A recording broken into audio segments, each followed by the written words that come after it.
Maka sesungguhnya aku lupa ikan itu dan tidaklah membuatku lupa untuk menceritakannya kecuali setan. Dan ikan itu mengambil jalannya ke laut dengan cara yang aneh. Ayat 63. Musa berkata, itulah yang kita cari. Lalu keduanya kembali mengikuti jejak mereka semula. Ayat 64. Lalu mereka bertemu dengan seorang hamba di antara hamba-hamba kami yang telah kami berikan kepadanya rahmat dari sisi kami, dan yang telah kami ajarkan kepadanya ilmu dari sisi kami. Ayat 65. Alasan mengapa Musa mengatakan demikian kepada muridnya yang bernama Yusha bin Nun ialah karena dia mendapat informasi bahwa ada seorang hamba Allah di pertemuan dua lautan yang memiliki pengetahuan yang tidak dimiliki Musa. Maka dia ingin menemuinya. Kemudian Musa mengatakan kepada muridnya, aku tidak akan berhenti, yakni aku akan senantiasa berjalan, sebelum sampai ke pertemuan dua buah lautan. Qatadah dan yang lainnya mengatakan, kedua lautan itu ialah lautan Persia di sebelah timur dan lautan Romawi di sebelah barat. Sedangkan Muhammad bin Ka'ab al-Kurdi mengatakan, pertemuan dua lautan itu ialah di Tanjah, Tangyar. Wallahu alam. Firman Allah Ta'ala, atau aku akan berjalan hingga bertahun-tahun, yakni walaupun aku harus berjalan sepanjang masa. Firman Allah Ta'ala, maka tatkala mereka sampai ke pertemuan dua buah laut itu, mereka lalai akan ikannya. Musa menyuruh muridnya membawa ikan dalam keranjang, biasanya terbuat dari daun kurma. Apabila ikan itu hilang, maka di sanalah orang yang dicari itu berada. Musa mengambil ikan dan menyimpannya dalam keranjang. Dia pergi bersama muridnya yang bernama Yusha bin Nun setelah tiba di sebuah batu besar. Keduanya telentang pada batu itu, lalu tertidur. Ikan yang ada dalam keranjang bergerak-gerak sehingga keluar, lalu jatuh ke laut.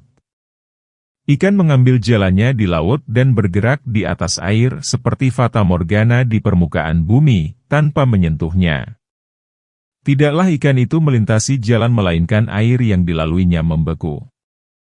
Firman Allah Ta'ala, maka tatkala keduanya melewati tempat di mana ikan itu tertinggal, Allah mengaitkan lupa kepada Musa dan muridnya, padahal yang lupa ialah Yusha. Hal ini sebagaimana firman Allah Ta'ala, keluar dari keduanya mutiara dan marjan. Padahal mutiara itu hanya keluar dari air yang asin. Setelah keduanya meninggalkan tempat itu sejauh 1 marhalah, berkatalah Musa kepada muridnya, bawalah kemari makanan kita. Sesungguhnya kita telah merasa letih karena perjalanan kita ini, yaitu melewati tempat hilangnya ikan. Muridnya menjawab, tahukah kamu, tatkala kita mencari tempat berlindung di batu tadi, sesungguhnya aku lupa ikan itu dan tidaklah membuatku lupa untuk menceritakannya kecuali setan. Dan ikan itu mengambil jalannya ke laut dengan cara yang aneh. Musa berkata, itulah yang kita cari. Lalu keduanya kembali menelusuri jejak mereka semula. Lalu mereka bertemu dengan seorang hamba di antara hamba-hamba kami yang telah kami berikan kepadanya rahmat dari sisi kami, dan yang telah kami ajarkan kepadanya ilmu dari sisi kami. Orang ini adalah Khidir sebagaimana ditunjukkan oleh hadis-hadis sahih dari Nabi. Bukhari meriwayatkan dari Sa'id bin Jubair, dia berkata, aku berkata kepada Ibnu Abbas, Nauf al-Bakali mengatakan bahwa Musa teman Khidir bukanlah Musa yang menjadi Nabi Bani Israel. Namun dalam hal ini, Ibnu Abbas berkata bahwa musuh Allah itu berdusta. Ubay bin Ka'ab menceritakan kepada kami bahwa dia mendengar Rasulullah bersabda, Musa berkhutbah di hadapan Bani Israel. Dia ditanya, siapakah manusia yang paling pandai? Musa menjawab, aku. Maka Allah mencelanya karena dia belum lagi diberikan pengetahuan yang banyak. Lalu Allah memberitahukan kepadanya, aku punya seorang hamba yang tinggal di pertemuan dua lautan. Dia lebih pandai daripada kamu. Musa berkata, ya Tuhanku, bagaimana aku menemuinya?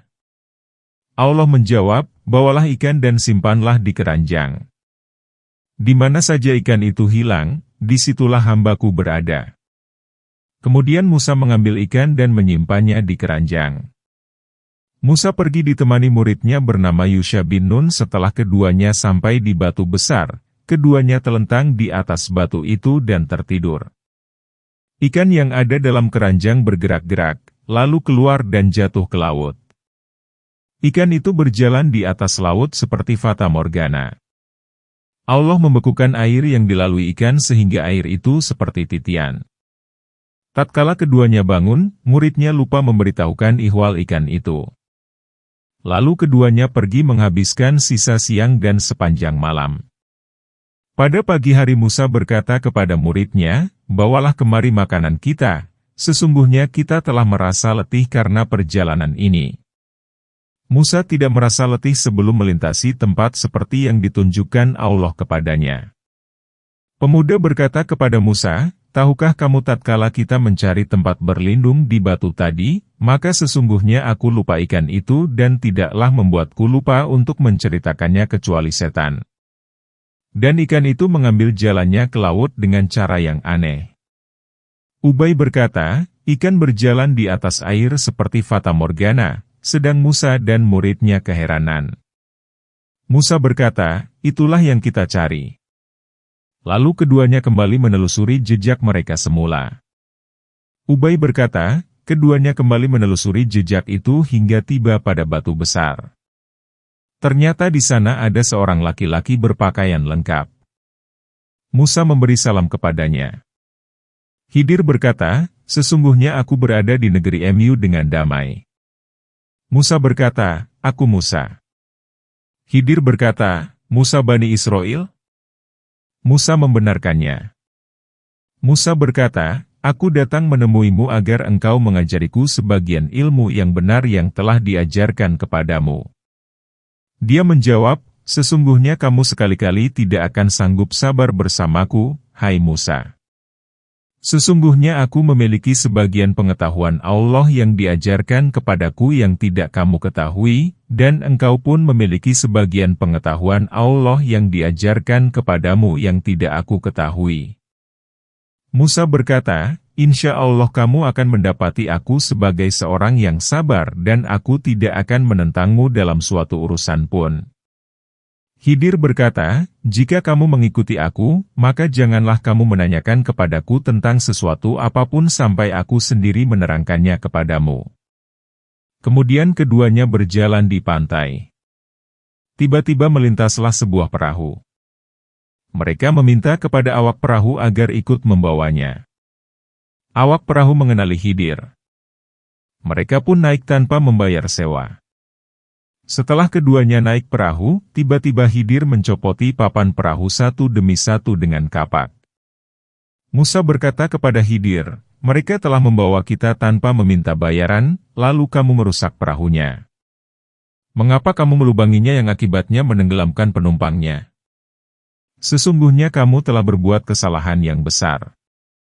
Khidir berkata, "Bukankah aku telah berkata, sesungguhnya kamu tidak akan bersabar bersama denganku?" Musa berkata, "Janganlah kamu menghukum aku karena kealpaanku dan janganlah kamu membebani aku dengan suatu kesulitan dalam urusanku." Ubay berkata, "Rasulullah bersabda, inilah kelupaan pertama dari Musa." Ubay berkata, "Kemudian datanglah burung pipit dan hinggap di pinggir perahu. Burung itu menukik ke laut 1 atau 2 kali. Khidir berkata kepada Musa, "Pengetahuan Allah yang diajarkan kepadaku dan kepadamu hanyalah seperti air yang terbawa oleh paruh burung itu yang menukik ke laut ini." Musa dan Khidir turun dari perahu. Ketika keduanya berjalan di pantai, Khidir melihat seorang anak tengah bermain dengan anak-anak lainnya. Khidir memegang kepala anak itu, lalu memelintirnya hingga tewas. Musa berkata kepadanya, "Mengapa kamu membunuh jiwa yang bersih, bukan karena dia membunuh orang lain? Sesungguhnya kamu telah melakukan sesuatu yang munkar." Khidir berkata, "Bukankah sudah aku katakan kepadamu bahwa sesungguhnya kamu tidak akan dapat sabar bersamaku?" Ubay berkata, "Tindakan Khidir ini lebih dahsyat daripada yang pertama." Musa berkata, jika aku bertanya kepadamu tentang sesuatu sesudah ini, maka janganlah kamu membolehkan aku menyertaimu. Sesungguhnya kamu sudah cukup memberikan uzur kepadaku. Maka keduanya berjalan hingga tatkala keduanya sampai kepada penduduk suatu negeri, mereka minta dijamu oleh penduduk negeri itu. Tetapi penduduk negeri itu menolak untuk menjamu mereka. Kemudian keduanya mendapatkan dalam negeri itu dinding rumah yang hampir roboh, yakni doyong. Lalu Khidir berisyarat dengan tangannya. Maka Khidir menegakkan dinding rumah itu. Musa berkata, penduduk yang kita jumpai tidak mau memberi kita makan dan menolak untuk menjamu kita. Jikalau kamu mau, niscaya kamu dapat mengambil upah untuk itu. Khidir berkata, inilah perpisahan antara aku dengan kamu. Aku akan memberitahukan kepadamu tujuan perbuatan-perbuatan yang kamu tidak dapat sabar terhadapnya. Rasulullah bersabda, kita sangat mengharapkan Musa dapat bersabar sehingga Allah menceritakan pengalaman keduanya kepada kita, hadis Bukhari. Musa berkata kepada Khidir, bolehkah aku mengikutimu agar engkau mengajariku sebagian ilmu yang benar di antara ilmu-ilmu yang telah diajarkan kepadamu? Ayat 66. Dia menjawab, sesungguhnya kamu sekali-kali tidak akan sanggup sabar bersamaku, ayat 67.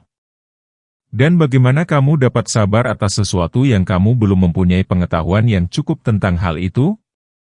Ayat 68. Musa berkata, insya Allah kamu akan mendapati aku sebagai seorang yang sabar dan aku tidak akan menentangmu dalam suatu urusan pun. Ayat 69. Khidir berkata, jika kamu mengikuti aku, maka janganlah kamu menanyakan kepadaku tentang sesuatu apapun sampai aku sendiri menerangkannya kepadamu. Ayat 70. Allah Ta'ala memberitahukan perkataan Musa kepada Khidir yang diberi ilmu tertentu oleh Allah, ilmu yang tidak diberikan kepada Musa, sebagaimana Allah pun memberi Musa ilmu yang tidak diberikan kepada Khidir. Musa berkata kepada Khidir, bolehkah aku mengikutimu, sebagai permintaan belas kasihan, bukan untuk memaksa. Inilah adab seorang pelajar terhadap gurunya. Adapun ucapan Musa, agar engkau mengajariku sebagian ilmu yang benar di antara ilmu-ilmu yang telah diajarkan kepadamu, merupakan permintaan bimbingan terhadap ilmu bermanfaat dan amal saleh yang telah diajarkan Allah kepada Khidir. Pada saat itulah Khidir menjawab kepada Musa, sesungguhnya kamu sekali-kali tidak akan sanggup sabar bersamaku. Maksudnya, kamu tidak akan sanggup menyertaiku lantaran kamu akan melihat tindakan-tindakanku yang bertentangan dengan syariatmu. Masing-masing kita memiliki ilmu Allah yang tidak saling kita kuasai. Dan bagaimana kamu dapat sabar atas sesuatu yang kamu belum mempunyai pengetahuan yang cukup tentang hal itu? Kamu tidak akan menyukaiku lantaran apa yang tidak kamu ketahui. Sebenarnya apa yang aku perlihatkan itu adalah sesuai dengan hikmah dan kemaslahatan dari Allah. Namun, hal itu hanya diketahui oleh aku. Musa berkata, insya Allah kamu akan mendapati aku sebagai seorang yang sabar terhadap tindakan-tindakanmu. Dan aku tidak menentangmu dalam suatu urusan apapun. Pada saat itulah, Khidir memberi syarat kepada Musa. Khidir berkata, jika kamu mengikuti aku, maka janganlah kamu menanyakan kepadaku tentang apapun sampai aku sendiri menerangkannya kepadamu, yakni sebelum aku menjelaskan tindakanku jangan kamu bertanya kepadaku. Maka berjalanlah keduanya, hingga tatkala keduanya menaiki perahu, lalu Khidir melubanginya. Musa berkata, mengapa kamu melubangi perahu itu yang akibatnya menenggelamkan penumpangnya? Sesungguhnya kamu telah berbuat kesalahan yang besar. Ayat 71. Khidir berkata, bukankah aku telah berkata, sesungguhnya kamu tidak akan bersabar bersama denganku. Ayat 72. Musa berkata, janganlah kamu menghukum aku karena kelupaanku dan janganlah kamu membebani aku dengan suatu kesulitan dalam urusanku. Ayat 73. Allah Ta'ala menceritakan tentang Musa dan sahabatnya, Khidir, bahwa keduanya berkelana setelah sebelumnya mencapai kesepakatan untuk bersahabat. Khidir mensyaratkan agar Musa jangan memulai menanyakan sesuatu yang ganjil baginya, sebelum Khidir menerangkan dan menjelaskannya. Kemudian keduanya menaiki perahu. Dalam hadis di muka telah dikemukakan bagaimana keduanya menaiki perahu. Gelombang laut masuk ke dalam perahu. Khidir bangkit, lalu melubanginya. Musa tidak dapat menahan diri dari kemungkaran yang dilihatnya. Maka dia berkata, "Mengapa kamu melubangi perahu itu yang akibatnya menenggelamkan penumpangnya? Sesungguhnya kamu telah berbuat kesalahan yang besar, yakni suatu perbuatan mungkar." Kemudian Khidir mengingatkan Musa akan syarat yang telah disepakatinya. Khidir berkata, "Bukankah aku telah berkata, sesungguhnya kamu tidak akan bersabar bersama denganku? Maksudnya, aku melakukan hal itu dengan sengaja. Dan, perbuatan itu termasuk perkara yang tidak boleh dianggap aneh olehmu, sebagaimana telah disepakati." Musa berkata, "Janganlah kamu menghukum aku karena kelupaanku dan janganlah kamu membebani aku dengan suatu kesulitan dalam urusanku. Maksudnya, janganlah menyudutkan dan mempersulit diriku." Karena itu, dalam sebuah hadis dari Rasulullah, dikatakan bahwa permulaan lupa berawal dari Musa. Maka berjalanlah keduanya. Hingga tatkala keduanya berjumpa dengan seorang anak, maka Khidir membunuhnya. Musa berkata, "Mengapa kamu membunuh jiwa yang bersih, bukan karena dia membunuh orang lain? Sesungguhnya kamu telah melakukan sesuatu yang mungkar." Ayat 74. Khidir berkata, "Bukankah sudah aku katakan kepadamu bahwa sesungguhnya kamu tidak akan dapat sabar bersamaku?" Ayat 75. Musa berkata, "Jika aku bertanya kepadamu tentang sesuatu sesudah ini, maka janganlah kamu membolehkan aku menyertaimu.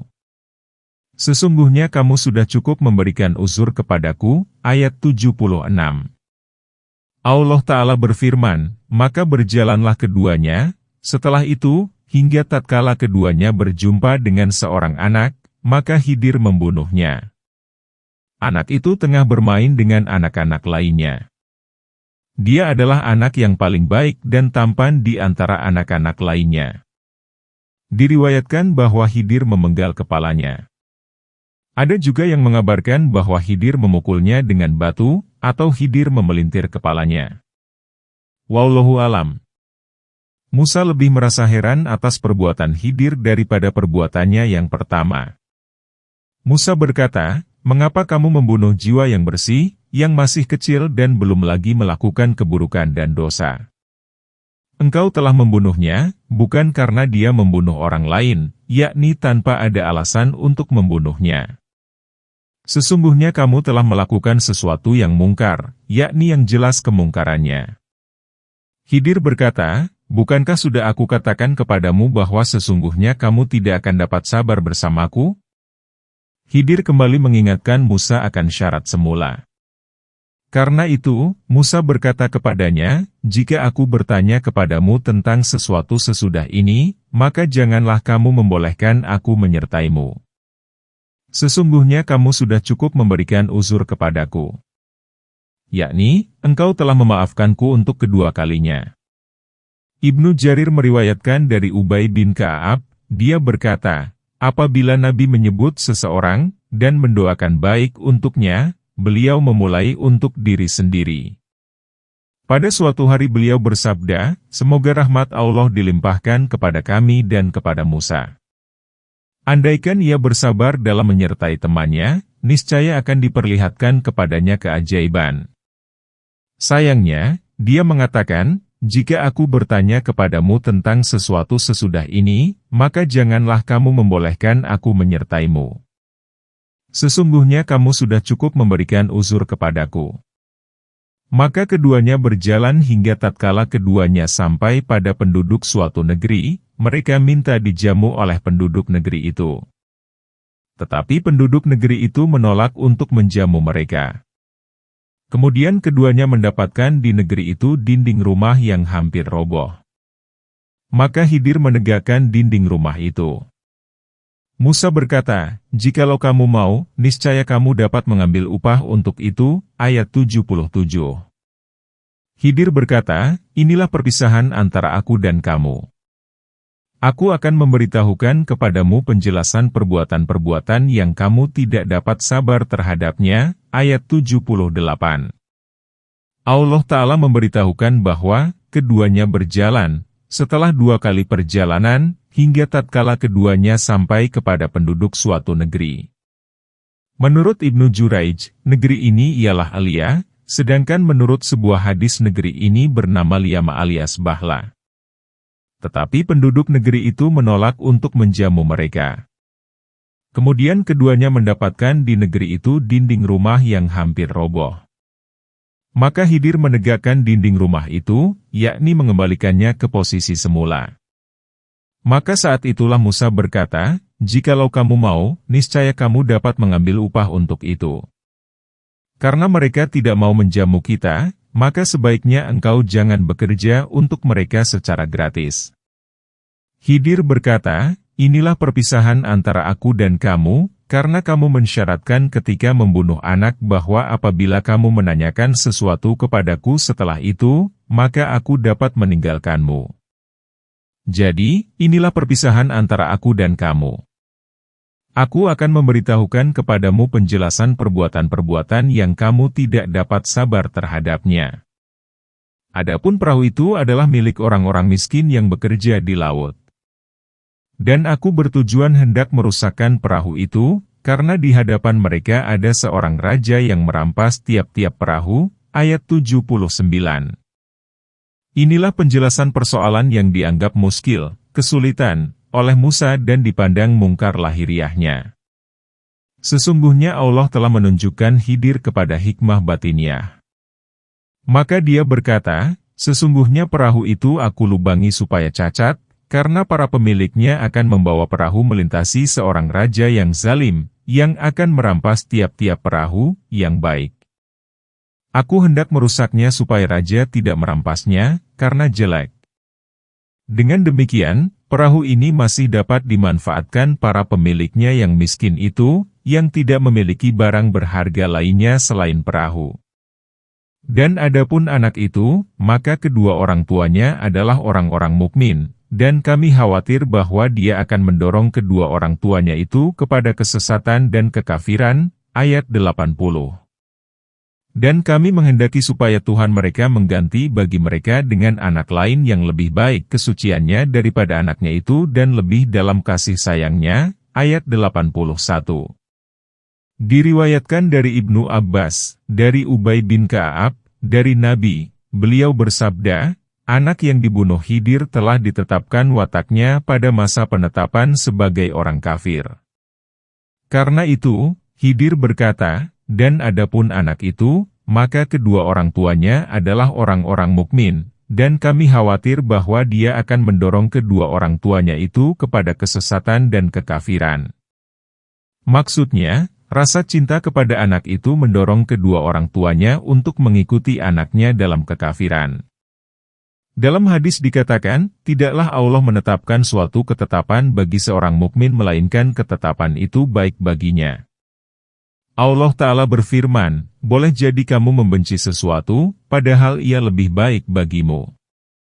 Firman Allah, "Dan kami menghendaki supaya Tuhan mereka mengganti bagi mereka dengan anak lain yang lebih baik kesuciannya daripada anaknya itu dan lebih dalam kasih sayangnya, yakni anak yang lebih suci daripada anak yang dibunuh dan kedua orang tuanya pun lebih menyayanginya daripada anak yang dibunuh." Adapun dinding rumah itu adalah kepunyaan 2 orang anak yatim di kota itu, dan di bawahnya ada harta simpanan bagi mereka berdua sedang ayahnya adalah seorang yang saleh. Maka Tuhanmu menghendaki agar mereka sampai kepada kedewasaannya dan mengeluarkan simpanannya itu sebagai rahmat dari Tuhanmu dan bukanlah aku tidak melakukannya menurut kemauanku sendiri. Demikian itu adalah tujuan perbuatan-perbuatan yang kamu tidak dapat sabar terhadapnya. Ayat 82. Ayat ini mengandung dalil yang menunjukkan pemakaian Al-Qaryah untuk Al-Madinah, karena sebelumnya Allah berfirman, "Hingga ketika keduanya tiba pada penduduk negeri, Lalu di sini Allah berfirman, maka ia kepunyaan 2 orang anak yatim di kota itu. Hal ini sebagaimana firman Allah Ta'ala, dan betapa banyaknya negeri-negeri yang lebih kuat daripada negerimu yang telah mengusirmu. Qaryah dan Madinah disamakan. Maksud ayat tersebut, sesungguhnya aku memperbaiki dinding itu hanya karena ia milik 2 orang anak yatim di kota. Di bawahnya terdapat harta simpanan untuk keduanya. Demikianlah maksud ayat menurut lahiriah ayat. Maksud inilah yang dipilih oleh Ibnu Jarir. Firman Allah, sedangkan ayahnya adalah seorang yang saleh. Ayat ini mengandung dalil bahwa orang saleh dapat memelihara keturunannya dan berkah ibadahnya terlimpah pula kepada keturunannya, baik di dunia maupun di akhirat, berkat syafaatnya. Dia dapat mengangkat derajat mereka ke derajat tertinggi di surga, agar dia merasa senang jika anak-anaknya pun senang. Hal ini selaras dengan kandungan Al-Quran dan hadis. Firman Allah, maka Tuhanmu menghendaki agar mereka sampai kepada kedewasaannya dan mengeluarkan simpanannya itu. Dalam penggalan ini, Khidir menyandarkan kehendak kepada Allah Ta'ala, sebab pencapaian masa balik hanya bergantung kepada kehendak Allah. Sehubungan dengan anak yang dibunuh, Khidir berkata, dan kami menghendaki supaya Tuhan mereka mengganti bagi mereka dengan anak lain yang lebih baik kesuciannya. Sehubungan dengan perahu, Khidir berkata, aku bermaksud menodainya. Firman Allah Ta'ala, sebagai rahmat dari Tuhanmu, dan bukanlah aku melakukannya menurut kemauanku sendiri.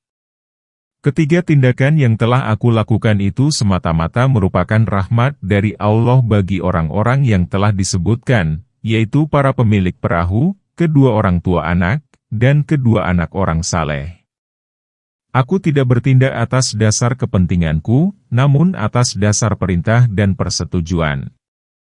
Ayat ini menjadi dalil bagi orang yang memandang Khidir sebagai nabi, di samping ayat terdahulu, yaitu, maka keduanya mendapati salah seorang hamba kami yang telah kami beri rahmat dari sisi kami dan kami telah mengajarinya ilmu dari sisi kami. Ada pendapat yang mengatakan bahwa Khidir masih hidup. Sehubungan dengan hal ini, orang-orang menceritakan berbagai kisah. Namun, tidak ada satupun yang benar. Cerita yang terkenal ialah cerita takziah, melayat. Cerita ini pun tidak benar dan sanad-sanadnya, jalur keilmuan, sesat.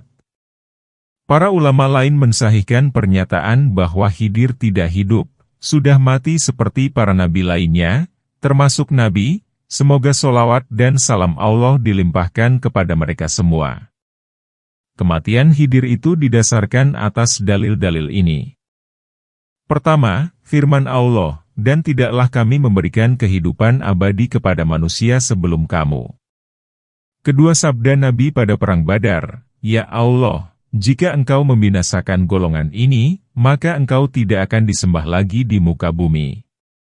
Ketiga, tidak ada keterangan sahih yang mengatakan bahwa Khidir pernah menemui Rasulullah, atau Khidir bersama beliau, atau berperang bersama Nabi. Jika dia masih hidup, niscaya dia termasuk pengikut dan sahabat Nabi karena beliau sebagai utusan golongan jin dan manusia.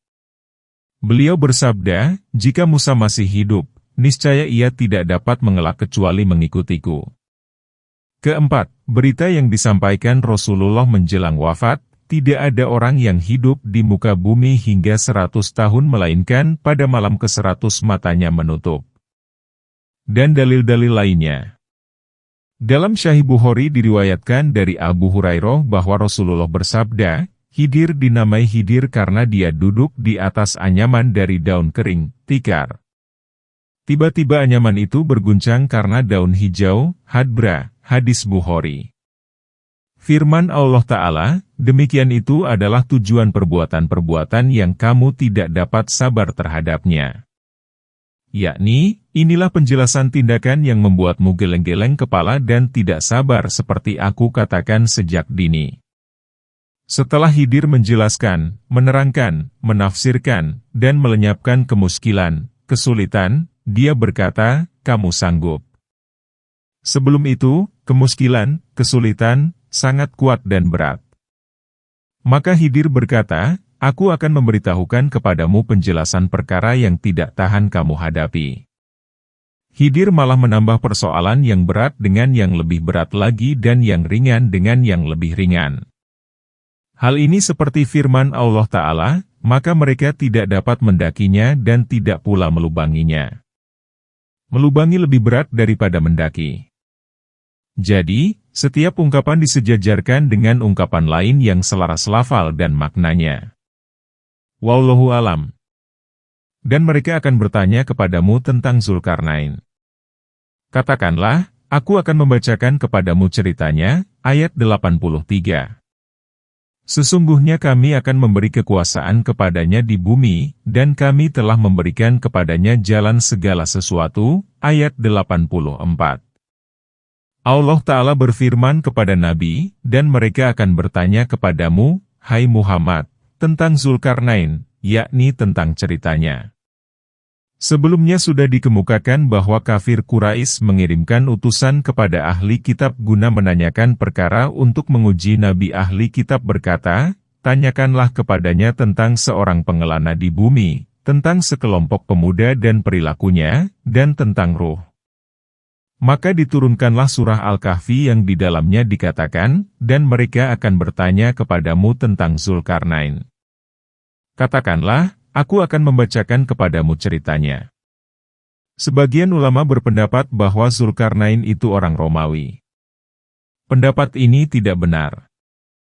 Yang benar ialah pendapat yang dikemukakan oleh Al-Arzuki dan selainnya. Menurut Al-Arzuki, Zulkarnain tawaf di Baitullah bersama Ibrahim, orang yang pertama membangunnya. Zulkarnain mengikuti Ibrahim dan bertakarub, artinya mendekatkan diri, kepada Allah dengan sungguh-sungguh. Kisahnya ini dikemukakan dalam kitab Al-Bidayah wa Nihayah. Dan, kami menganggap cukup dengannya. Kepunyaan Allah lah segala puji. Firman Allah Ta'ala, sesungguhnya kami akan memberi kekuasaan kepadanya di bumi, yakni kami memberinya kerajaan yang besar yang memungkinkannya memiliki segala fasilitas kerajaan, seperti kekuatan, tentara, sarana perang, dan sarana pengepungan musuh. Oleh karena itu, dia menguasai bumi belahan timur dan barat. Negara-negara lain berada dalam kekuasaannya dan segala kerajaan takluk kepadanya. Bangsa Arab dan asing berkhidmat kepadanya. Karena itu, sebagian ulama mengatakan bahwa dia dinamai Zulkarnain karena dia dapat mencapai dua tanduk, Karnun, matahari, timur dan barat.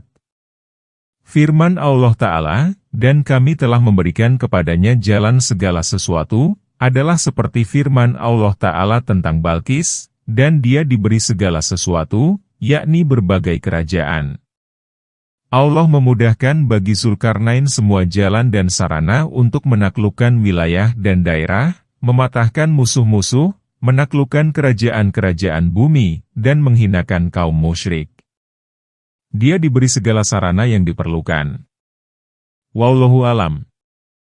Maka dia pun menempuh suatu jalan, ayat 85, hingga apabila dia telah sampai ke tempat terbenam matahari, dia melihat matahari terbenam ke dalam laut yang berlumpur hitam.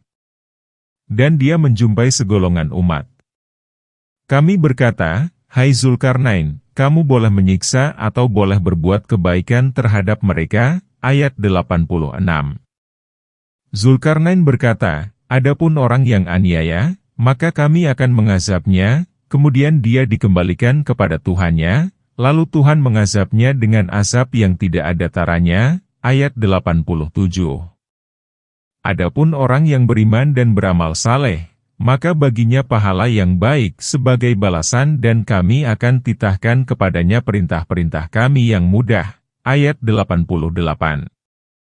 Mujahid berkata, maka dia pun menempuh suatu jalan, yakni jalur dan jalan tertentu antara masyrik, tempat matahari terbit, dan maghrib, matahari terbenam. Firman Allah Ta'ala, hingga apabila dia telah sampai ke tempat terbenam matahari, yakni Zulkarnain menempuh jalan hingga sampai ke tempat terjauh di belahan barat. Firman Allah Ta'ala, dia melihat matahari terbenam ke dalam laut yang berlumpur hitam, yakni dia melihat matahari terbenam di samudra. Inilah gejala yang dialami oleh orang yang sampai ke pantai. Dia melihat matahari seolah-olah terbenam ke dalamnya, padahal matahari tidak berpisah dari falak yang keempat yang menjadi tempat rotasinya. Ada puisi yang menuturkan kiprah Zulkarnain dalam mencari ilmu seperti berikut. Dia mencapai timur dan barat, mencari sarana perkara dari Yang Maha Bijaksana, dan Maha menunjukkan. Dia melihat tempat terbenam matahari tatkala terbenam ke dalam laut yang berlumpur biru kehitaman. Ibnu Abbas mendengar kedua bait puisi ini dari Ibnu Hadir. Kemudian dia menyuruh seseorang untuk menuliskan apa yang dikatakan orang itu. Firman Allah Ta'ala, dan dia menjumpai segolongan umat. Para ulama menuturkan bahwa umat itu adalah sekumpulan manusia yang sangat banyak. Firman Allah Ta'ala, kami berkata, hai Zulkarnain, kamu boleh menyiksa atau boleh berbuat kebaikan terhadap mereka. Yakni, Allah menjadikan Zulkarnain menguasai, memerintah, dan memenangkannya atas mereka. Dia memberinya pilihan. Jika dia berkehendak, dia boleh membunuh dan menawannya. Jika dia berkehendak, dia boleh membebaskan atau meminta tebusan. Maka diketahuilah keadilan dan keimanan Zulkarnain sebagaimana tercermin dalam perkataannya, adapun orang yang aniaya, yakni terus-menerus dalam kekafiran dan kemusyrikan kepada Tuhannya, maka kami akan mengazabnya, dengan azab yang pedih yang menyelimuti mereka dari segala arah. Firman Allah Ta'ala, kemudian dia dikembalikan kepada Tuhannya, lalu Tuhan mengazabnya dengan azab yang tidak ada taranya, yakni dengan azab yang keras, hebat, menyakitkan, dan pedih. Ayat ini menegaskan adanya hari berbangkit dan pembalasan. Firman Allah Ta'ala, adapun orang yang beriman, yakni mengikuti penyembahan kepada Allah yang Esa, tanpa sekutu baginya sebagaimana yang kami serukan, maka baginya pahala yang baik sebagai balasan, di akhirat pada sisi Allah Azza wa Jalla. Dan kami akan titahkan kepadanya perintah-perintah kami yang mudah, yakni yang baik ketika di dunia. Kemudian dia menempuh jalan, ayat 89.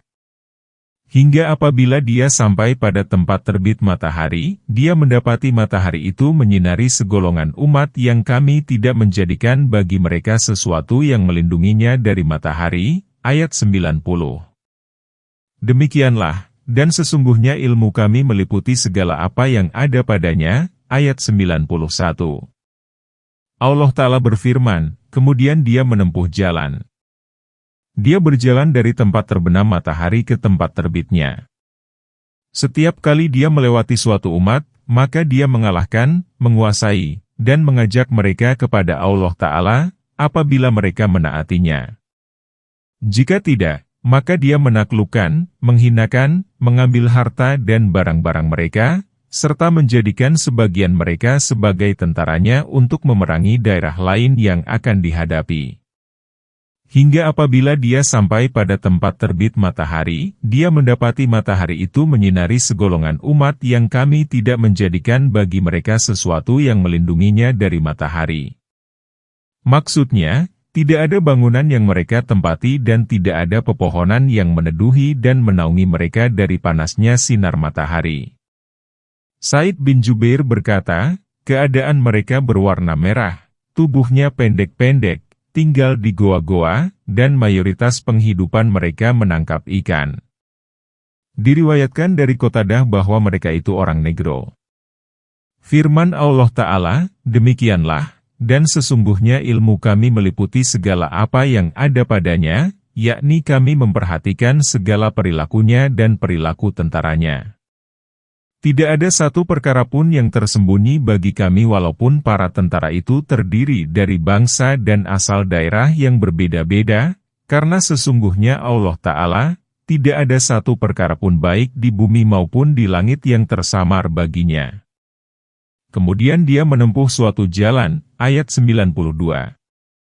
Hingga apabila dia telah sampai di antara dua buah gunung, dia mendapati di hadapan keduanya suatu kaum yang nyaris tidak memahami perkataan, ayat 93.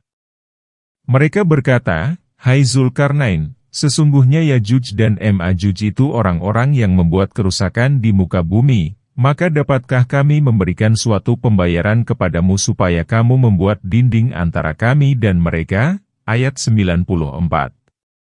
Zulkarnain berkata, "Apa yang telah dikuasakan oleh Tuhanku kepadaku terhadapnya adalah lebih baik. Maka tolonglah aku dengan kekuatan agar aku membuatkan dinding antara aku dan mereka." Ayat 95.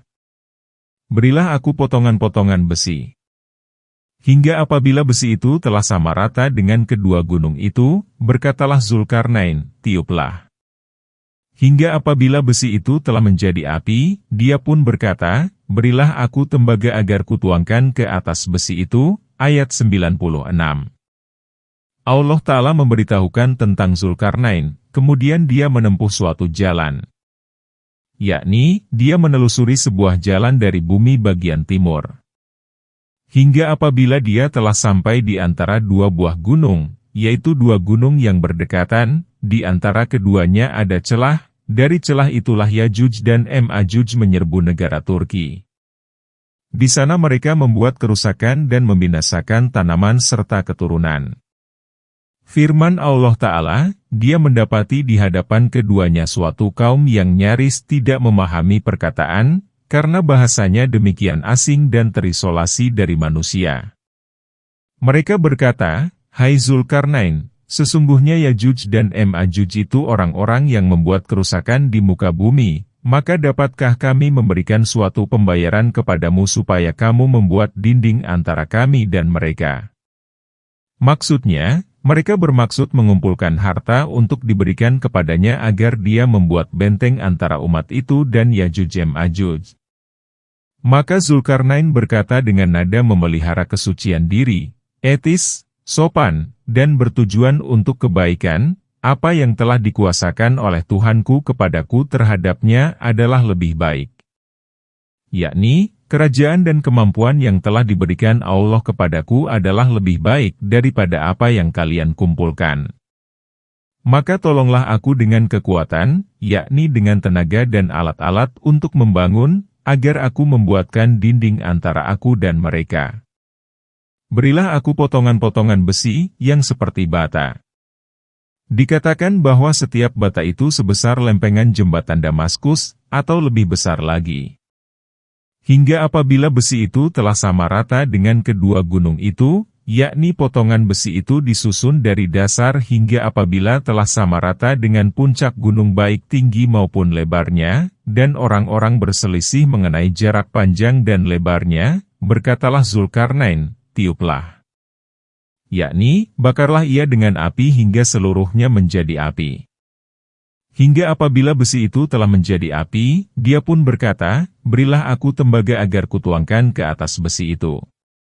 Ibnu Abbas dan yang lainnya mengatakan bahwa kitrun berarti tembaga yang dihancurkan. Makna ini dibuktikan oleh firman Allah, dan kami alirkan cairan tembaga baginya. Karena itu, ia diserupakan dengan jalan hitam dan jalan merah.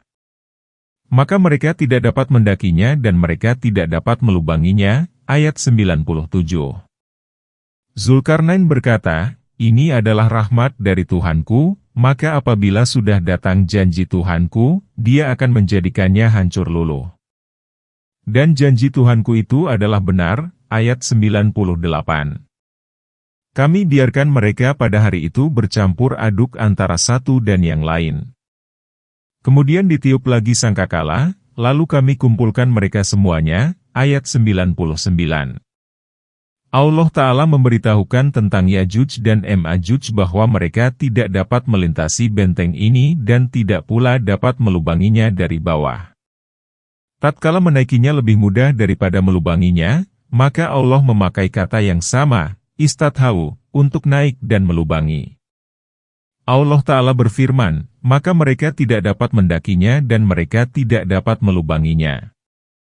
Ayat ini menunjukkan bahwa mereka tidak dapat melubanginya atau melakukan sesuatu terhadap benteng itu.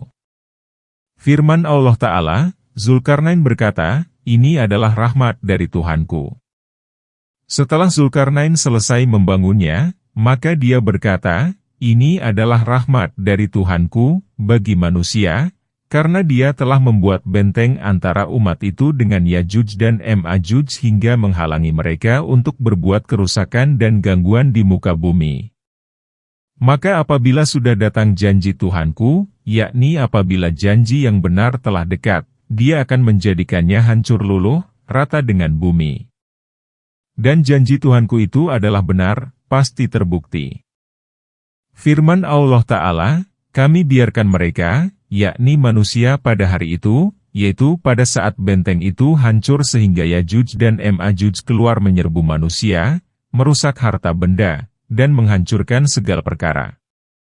Semua ini terjadi sebelum kiamat dan setelah Dajjal, sebagaimana yang akan dijelaskan ketika menafsirkan firman Allah, hingga apabila dibukakan benteng Yajuj Majuj, dan mereka turun dengan cepat dari seluruh tempat yang tinggi.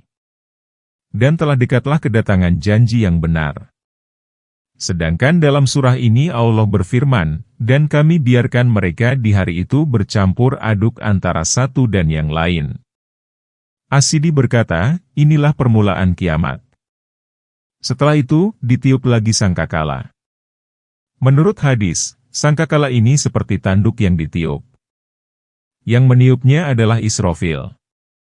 Firman Allah Ta'ala, "Lalu kami kumpulkan mereka semuanya," maksudnya kami menampilkan semua makhluk untuk menghadapi hisab. Penggalan ini seperti firman Allah Ta'ala, "Dan kami mengumpulkan mereka. Maka kami tidak meninggalkan seorang pun dari mereka. Dan kami tampakkan jahanam pada hari itu kepada orang-orang kafir dengan jelas," ayat 100. Yaitu, orang-orang yang matanya dalam keadaan tertutup dari memperhatikan tanda-tanda kebesaranku dan adalah mereka tidak dapat mendengar, ayat 101. Maka apakah orang-orang kafir menyangka bahwa mereka dapat menjadikan hamba-hambaku menjadi pelindung selain aku? Sesungguhnya kami telah menyediakan jahanam sebagai tempat tinggal bagi orang-orang kafir, ayat 102. Allah Ta'ala memberitahukan tindakan yang dikenakannya kepada kaum kafir pada hari kiamat, yaitu menyajikan jahanam kepada mereka. Maksudnya, menampakkan dan memperlihatkan jahanam agar mereka menyaksikan azab dan nestapa yang terdapat di dalamnya sebelum mereka memasukinya. Hal ini dimaksudkan agar lebih mempercepat kebingungan dan kesedihan mereka. Dalam Sahih Muslim diriwayatkan dari Ibnu Mas'ud, dia berkata bahwa Rasulullah bersabda, "Jahanam ditampilkan pada hari kiamat. Ia dikendalikan oleh 70.000 kendali. Setiap kendali dipegang oleh 70.000 malaikat." Kemudian beliau mengisahkan mereka, yaitu, orang-orang yang matanya dalam keadaan tertutup dari peringatanku, yakni pura-pura lalai, buta, dan tuli terhadap hidayah dan kebenaran. Hal ini sebagaimana firman Allah Ta'ala, "Barang siapa yang berpaling dari pengajaran Tuhan yang Maha Pemurah, kami adakan baginya setan. Maka setan itulah yang menjadi teman yang selalu menyertainya." Surat Az-Zuhruf ayat 36. Sedangkan dalam surah ini Allah berfirman, "Dan mereka tidak dapat mendengar," yakni mereka tidak dapat memahami perintah dan larangan Allah. Kemudian Allah Ta'ala berfirman, "Maka apakah orang-orang kafir menyangka bahwa mereka dapat menjadikan hamba-hambaku sebagai pelindung selain aku, yakni mereka berkeyakinan bahwa mereka boleh melakukan hal itu dan mengambil manfaat dari hamba itu? Sekali-kali tidak, sekutu-sekutu itu akan mengingkari penyembahan mereka dan akan menjadi lawan bagi mereka." Oleh karena itu, Allah Ta'ala memberitahukan bahwa sesungguhnya Dia telah menyediakan jahanam sebagai tempat tinggal bagi orang-orang kafir. Katakanlah, apakah akan kami beritahukan kepadamu tentang orang-orang yang paling merugi perbuatannya? Ayat 103. Yaitu orang-orang yang telah sia-sia perbuatannya dalam kehidupan dunia ini, sedangkan mereka menyangka bahwa mereka berbuat sebaik-baiknya, ayat 104. Mereka itu orang-orang yang kufur terhadap ayat-ayat Tuhan mereka dan terhadap perjumpaan dengan Dia. Maka hapuslah amalan-amalan mereka dan kami tidak mengadakan suatu penilaian bagi amal mereka pada hari kiamat. Ayat 105. Demikianlah balasan bagi mereka itu neraka jahanam, disebabkan kekafiran mereka dan disebabkan mereka menjadikan ayat-ayatku dan rasul-rasulku sebagai olok-olok. Ayat 106. Katakanlah, apakah akan kami beritahukan kepadamu tentang orang-orang yang paling merugi perbuatannya? Yakni, maukah kami beritahukan orang-orang yang paling merugi perbuatannya? Kemudian identitas mereka dijelaskan dengan ayat berikutnya, yaitu orang-orang yang telah sia-sia perbuatannya dalam kehidupan dunia ini. Yakni, mereka telah melakukan perbuatan-perbuatan batil, perbuatan yang tidak berlandaskan syariat Allah, tidak diridhoi, dan tidak diterima. Sedangkan mereka menyangka bahwa mereka berbuat sebaik-baiknya.